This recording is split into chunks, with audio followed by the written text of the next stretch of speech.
Sir for news purpose just one point two clarify, आपने जो कहा कि कानून जो किसानों के हक में था उसे सरकार ने वापस लेने का फैसला किया है, लेकिन कानून ज़रूरी है, तो ऐसे में एक और आंदोलन खड़ा हो सकता है और कुछ किसान दिल्ली आ सकते हैं। इसको थोड़ा सा बता दें, इसलिए कि न्यूज़ के हिसाब से बहुत महत्वपूर्ण है। बिल्कुल, भारत एक कृषि प्रधान देश है।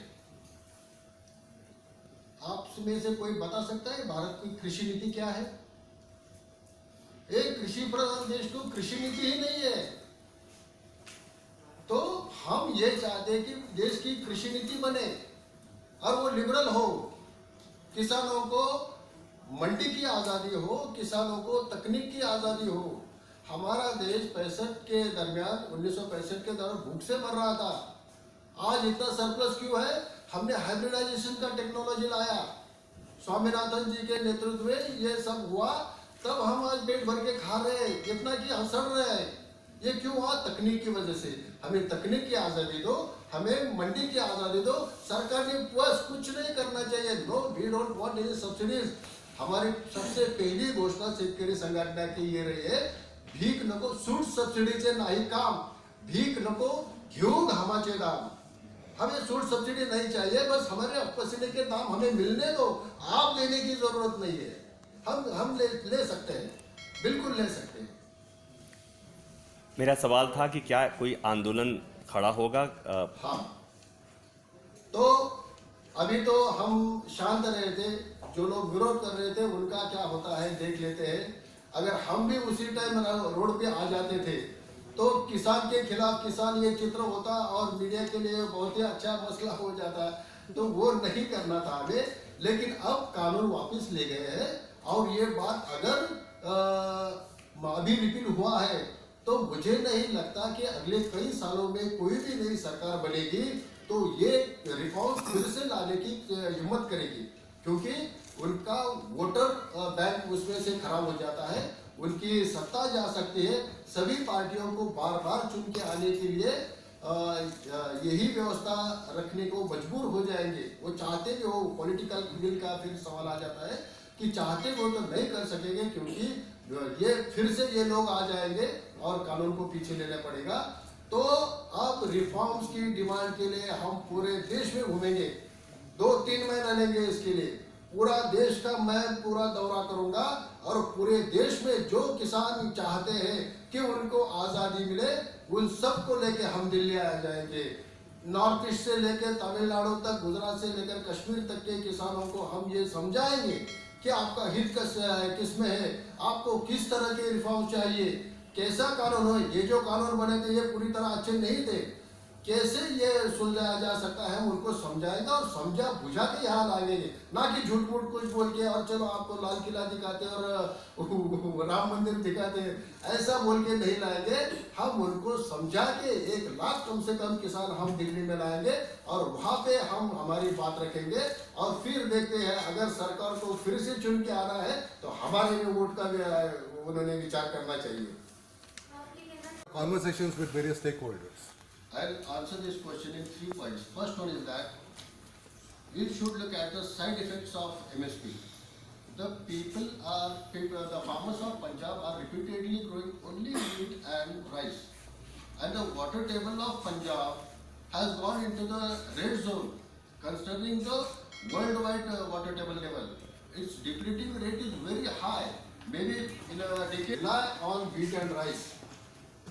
Rest of the states in Maharashtra don't have that type of support. Still they are doing well. Third thing, dairy, poultry and fishery.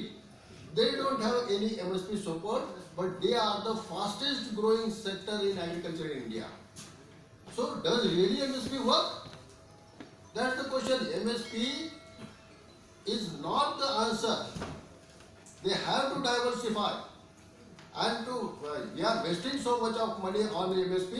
We should use that money for Punjab and Haryana to support the people, support the farmers to diversify from wheat and not only vegetables. There are so many other options. They can go for dairy, poultry, fishery, orchards. There is a huge demand. The farmers from Maharashtra have conquered the grape market all over the world. We are exporting for almost 50 countries from Maharashtra. There are many farmer organizations who are doing that. Farmer organizations can work in processing in Punjab since a long time. There is contract farming also even in Punjab, and these Punjab farming. So I think the other point I want to sort of add here, just to clarify. Just let me clarify this point. This is free market deciding the production. You don't have a lot of resources are being wasted. Second, and the poverty issue, I think I emphasized when this conference started. We should directly transfer money to the poor. If there is anybody suffering because of this particular change in MSP, by the way, MSP is not changing. I think the point Anil Ganode has clarified. There is no expectation of MSP to change. Nobody is saying this is not even mentioned in the laws. The whole concept has been raised only now, right? There was no question of MSP even remotely in the reports. MSP has not been touched. So tell me now, the report has become factuous, and you said that you will make this report in the public domain, and when do you plan to do so?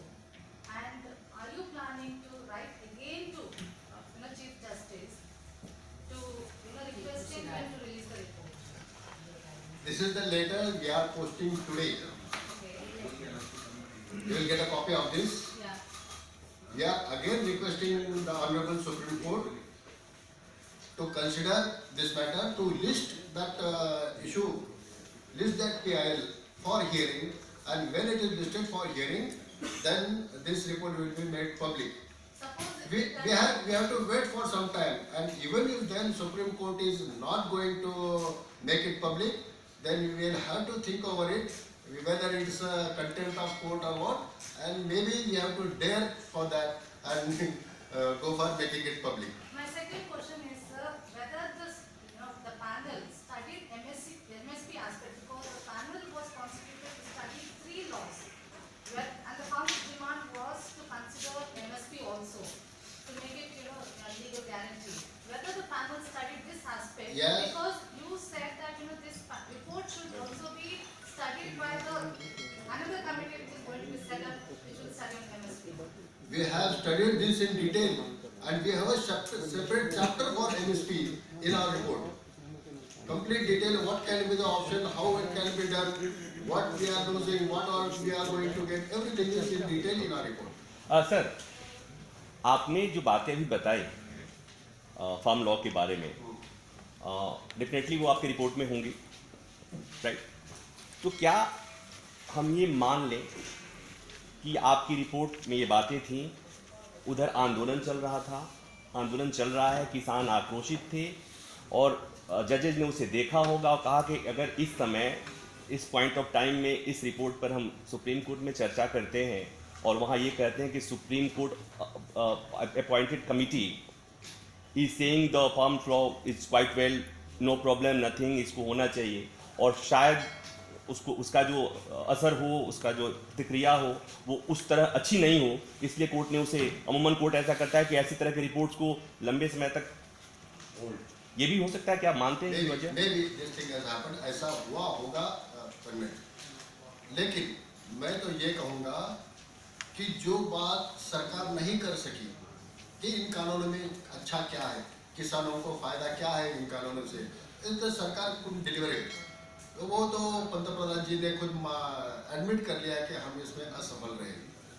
अगर हमारी report आने के बाद 15 दिन में, महीने में अगर हियरिंग होती और ये रिपोर्ट पब्लिक हो जाती, तो इस पर चर्चा होती। जो हमने रिपोर्ट में लिखा है वो आप लोग ढूंढ के निकालते हैं, इसमें अच्छा क्या है, उसमें बुरा क्या है, और आप लोग उनसे कहते हैं, और जो भी पार्टी से BJP activist, they don't know what is written in the laws. तो इस तरह का ये सब माहौल है।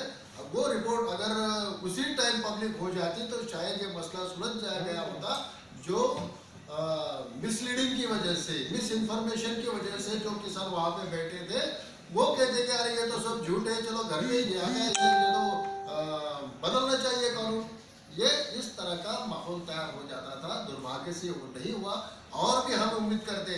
और मैं एक बात कह देता हूँ कि कभी भी हो, साल 2 साल 10 साल के बाद भी इसी रास्ते पे जाना पड़ेगा, दूसरा रास्ता है नहीं हमारे पास। मतलब आप ये कह रहे हैं कि दोबारा से जो कानून रिपील हो रहा है इसी तरह का कानून सरकार को लाना पड़ेगा, यही कानून आएगा, इस तरह कानून आएगा? नॉट इसी तरह का, वी वांट रिफॉर्म्स, रिफॉर्म्स चाहिए, क्योंकि आज तक जो व्यवस्था चली उसने किसानों को मारा है, किसानों को गरीब किया है, किसानों को कर्जे में ढकाला है।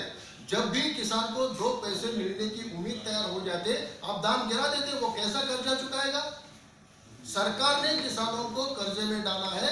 और हमारे पास शरद जोशी जी ने टास्क फोर्स में रिपोर्ट तैयार की थी, उसने कहा, उसमें गवर्नमेंट ने, जब प्रणब मुखर्जी 91 में हमारे फाइनेंस मिनिस्टर थे, उन्होंने गैट को जो रिपोर्ट दिया उसमें कहा है कि भारत के किसानों को नेगेटिव सब्सिडी मिलती है -72%। और 2018 में OECD की जो रिपोर्ट आई है उसमें कहा गया है कि भारत के सरकार को अभी भी -14% सब्सिडी है, और जिसकी वजह से 45 लाख करोड़ रुपया जो किसानों के जेब में आने वाला था वो लूटा गया। पूरे देश के किसानों का कर्जा बकाया 15 लाख करोड़ से ज्यादा नहीं होगा, आंकड़ा थोड़ा सा कम ज्यादा हो सकता है, लेकिन 15 लाख करोड़ से ज्यादा भारत के किसानों पे कर्जा नहीं है। और हमारे 20 साल में होने वाली लूट 45 करोड़ रुपया है। और ये मैं नहीं कह रहा है, OECD का है, हमारे जो एकेडमिक्स है, जो प्रोफेशनल्स है, उनका कहना है, किसी से भी पूछ लो। तो ये हुआ है क्या कि हमारे शुरू से इनको बंधुआ मजदूर बना के रखा है फार्मर्स को, और उनसे पैसा लेके अल्टीमेटली सिटीज में ट्रांसफर हो रहा है। तो it's a reverse transfer from the poor to the rich. हमेशा सोशलिज्म में एक ही सिस्टम होता है, अल्टीमेटली पुअर से लेके रिच को मिलता है, और यही हुआ है एग्रीकल्चर में, जिसमें आप देखते हैं कि फार्मर्स को सुसाइड वगैरह जो बात कर रहे हैं, पर उसके अलावा जो गरीबी चल रही है इस वक्त, वो तो उसकी हालत बताना मुश्किल है। ये सब स्ट्रीट्स में आने की जरूरत नहीं होती है। आप समझ जाएं कि आइडियोलॉजिकल बैटल चल रहा है, आप समझ जाएं कि दोनों आके कंसल्ट करें, एक व्हाइट पेपर बनेगा। सरकार को ये सुप्रीम कोर्ट की रिक्वेस्ट है, इन्होंने की रिक्वेस्ट है, या आज मीडिया रिलीज में भी है, अगर ये व्हाइट पेपर बन जाता है, एक कमेटी बनती है जिसमें बैलेंस होगा, ये नहीं कि सारे के सारे सोशल डाल दिए उसके अंदर, आपको बैलेंस करना होगा, कम से कम उसके आधे आपके लिबरल माइंडेड लोग होंगे और आधे होंगे उस तरह के, तब तो ठीक है। अगर आप कमेटी बनाते हैं जिसमें रैशनल डिस्कशंस हो, जिस तरह की आज हो रही है, जैसे कि एमएसपी का ये होता है वो होता है, डिस्कशन होती है, अगर ढंग की डिस्कशंस हो जाए तो हमें आई थिंक ये जो स्ट्रीट्स का जो कांसेप्ट है सोचना होगा। I think what I am saying here is let us not prejudge and let us make a kind of तमाशा कि यहाँ पे हम लोग एजुकेशन करने आए हैं। I think we are a rule of law organization, we believe in the rule of law, we don't want to disturb people, we want to persuade, we want जैसे कहते हैं ना गोखले जी थे, लिबरल, उनका था कि हम लोग को समझाएंगे, परसुएड करेंगे, एजुकेट करेंगे। हम एजुकेशन में विश्वास करते हैं, और हम कहते हैं ड्यू प्रोसेस। ड्यू प्रोसेस के लिए पहले एक सुप्रीम कोर्ट की कमेटी देखिए, ये फार्मर लीडर हैं, बाकी तो इकोनॉमिस्ट थे, फार्मर लीडर चुप रहे 8 महीना, बोले नहीं, क्यों? विश्वास है कि रूल कुछ होगा इस प्रोसीजर का, नहीं हुआ, अब बोलना शुरू कर दिया। अब अगर इनके पास कैपेसिटी है, जैसे शरद जोशी जी ने, आपको याद है ना, रास्ता रोको आंदोलन किया था 1970s में, सारा महाराष्ट्र बंद कर दिया था, शेतकरी संगठन, वर्ल्ड्स लार्जेस्ट फार्मर्स ऑर्गेनाइजेशन, उसके ऊपर किताबें लिखी हुई हैं शरद जोशी की आंदोलन पे। There is no limit to what they can do, but we don't want to do. We don't want them to come to the street. एक ड्यू प्रोसेस हो जाए, व्हाइट पेपर हो, प्रॉपर पॉलिसी एनालिसिस हो, लोगों का persuasion हो, education हो, तो फिर शांति से हम सब देशवासी एक ही डायरेक्शन में जाएंगे, युद्ध करने की, एक दूसरे में जाके स्ट्रीट्स, थोड़ा वायलेंस हो जाएगा, थोड़ा तमाशा होगा, मीडिया को तो बड़ा मजा आएगा। तो मीडिया के लिए हम जीते ना, हम तो फार्मर्स की बात कर रहे हैं और सबके सिटीजन्स की बात कर रहे हैं। सबको आराम करने के लिए एक प्रॉपर पॉलिसी प्रोसेस होना चाहिए देश में, जो कि सुप्रीम कोर्ट के लेटर में लिखा है।